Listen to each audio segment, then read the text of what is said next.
पीर नसीरुद्दीन शाह साहब गोला शरीफ से उनकी जो कब्र की मुंतकली की गई है उस हवाले से ये लेक्चर है। तो फिर इस पे इतराज़ किया गया है कि ये कुरान और हदीस से कहाँ से साबित है। इंशाल्लाह हम इसे कुरान से साबित करेंगे। तो ये मुज़फ़्फ़र शाह गिलानी शाह साहब ने ये ऑब्जेक्शन किया है हुसैन शाह साहब ने कि गोल्डे के अज़ाम जो हैं वो मतलब कुरान और हदीस को फॉलो करें, अपने पीर साहब की बात ना मानें। तो उनकी बात बिल्कुल ये बात ठीक है, कुरान और हदीस को फॉलो करना चाहिए, लेकिन ये भी तो कुरान और हदीस में है कि अहले तरीक़त का कंसेप्ट जो तरीक़त है, गोला शरीफ की दरगाह जो है वहाँ पे शरीयत का भी इल्म है, तरीक़त का भी इल्म है। वो आपने जो हदीस पेश किया, मैंने तो अभी इस हदीस की रिसर्च नहीं की, लेकिन वो जो बता रहे थे मैंने उनका लेक्चर सुना है यूट्यूब पे सैयद मुज़फ़्फ़र हुसैन शाह साहब का, उन्होंने हदीस पेश किया कि इस शरीयत में ये काम मन है, ठीक है। तो मूसा अलैहिस्सलाम की शरीयत में भी वो काम मना था, लेकिन वो बंदे ने किया था, बच्चे को कत्ल कर दिया। एक और वाक़या, 2-3 वाक़या, ये पूरा वाक़या है सूरह काफ में। तो वो तरीक़त थे, तो फिर मूसा अलैहिस्सलाम से वो जुदा हो गए। तो इसी तरह अगर गोल्डे शरीफ से भी अगर ये काम शरीयत के मुताबिक नहीं भी है, मुझे तो पहले इसकी तहकीक नहीं है कि ये शरीयत, वो उस हदीस की रिसर्च करनी पड़ेगी।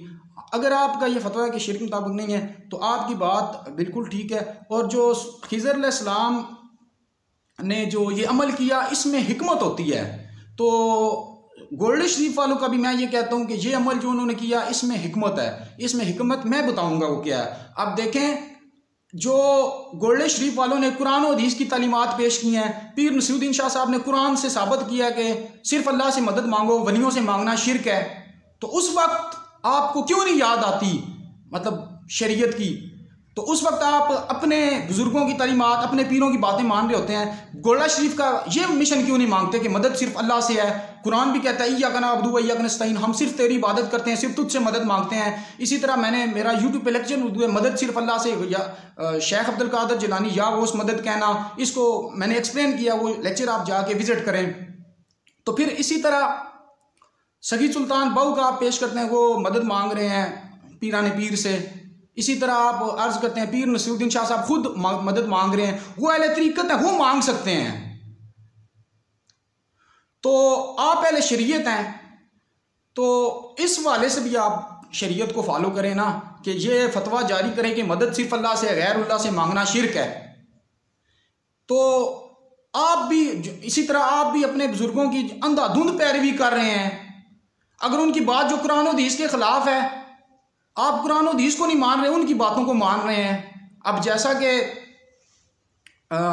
कुरान और हदीस के हवाले से है कि ये एक तो ये मदद वाला मसला हो गया, और दूसरा साइंस ने भी साबित कर दिया। और कुरान सूरह ज़ुमर आयत नंबर 5 में अल्लाह फरमाता है खलक़स समावाति वल अर्दा बिल हक़, अल्लाह ने ज़मीन व आसमान को पैदा किया हक़ के साथ। फिर इसी आयत के आगे युकव्विरुल लैल, फिर आगे अल्लाह ने रात दिन का जिक्र किया, फिर आगे अल्लाह ने जिक्र किया सूरज और चांद का, फिर आगे फरमाया कुल्लु यजरी ली अजलिन मुसम्मा, हर एक चलता है एक मुकर्ररा वक्त के लिए। कुरान कहता है कि ज़मीन घूम रही है, आसमान भी चल रहा है, ये सारे गर्दिश में है, हर एक चल रहा है मुकर्ररा वक्त के लिए। फिर आप कैसे कहते हैं ज़मीन साकन है? आप इमाम अहमद रज़ा साहब के कौल को पकड़ रहे हैं, अपने इमाम के, अपने पीर के। हम भी उन्हें मानते हैं, लेकिन जो कुरान और हदीस के खिलाफ है हम उनकी बात नहीं मानेंगे, हम उन्हें मानते हैं। उन्होंने जो दीन की खिदमत पेश की है, नबी अलैहिस्सलाम की शान, नबी अलैहिस्सलाम से इश्क किया, नात पढ़ी है नबी अलैहिस्सलाम की, वो बात अच्छी है, ठीक है। लेकिन जब आप गोल्डन शरीफ पे फतवे लगा रहे हैं कि शरीयत को फॉलो नहीं कर रहे, तो उधर आप खुद क्या कर रहे हैं? खुद भी तो देखें, अपनी भी इस्लाह करो ना।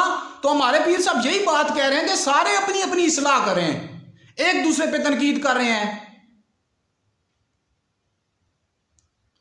तो ये इस तरह से ये मसला है। तो इसी तरह अगर आप कहेंगे नहीं जी खिज़र अलैहिस्सलाम नबी हैं, कुछ लोग इतराज़ करते हैं, तो आदम अलैहिस्सलाम से लेकर जितने भी नबी आए वो साहिब शरीयत थे, और किसी नबी की शरीयत में कत्ल करना जायज़ नहीं। आप साबित करें आदम अलैहिस्सलाम पहले नबी थे, तो फिर वो अहले तरीक़त थे, उन्होंने अमल किया उनका काम, लेकिन हमने शरीयत की माननी है। और सखी सुल्तान बाहू ने कहा ना, सच्चा इश्क हुसैन अली दा बाहू जड़ा सर देवे राज ना पन्ने। तो आप इमाम हुसैन के बेटे बने, शरीयत ये कहती है मदद सिर्फ अल्लाह से मांगो। तो इस वाले पे तो तौहीद पे भी तो आप आए ना। आप हदीस पेश करते हैं कि अल-मुस्तदरक अल-हकम में हदीस है कि तरीक़त के वाले से जो है, इसी तरह आप हदीस पे पेश करते हैं मुसन्नफ़ इब्न अबी शैबा की, नबी अलैहिस्सलाम से मदद मांगने की, वो ख़वास की है, वो अहले तरीक़त की है, वो अहले तरीक़त। आप अहले शरीयत हैं, आप ये दर्स दें ना, फिर ये भी दर्स दें, कुरान और हदीस को फॉलो करें, मदद सिर्फ अल्लाह से मांगे। तो ये अल्लाह की तौहीद है। तो आप अपने मतलब की चीज़ें उठा के बयान करते हैं तो तौहीद को छोड़ देते हैं।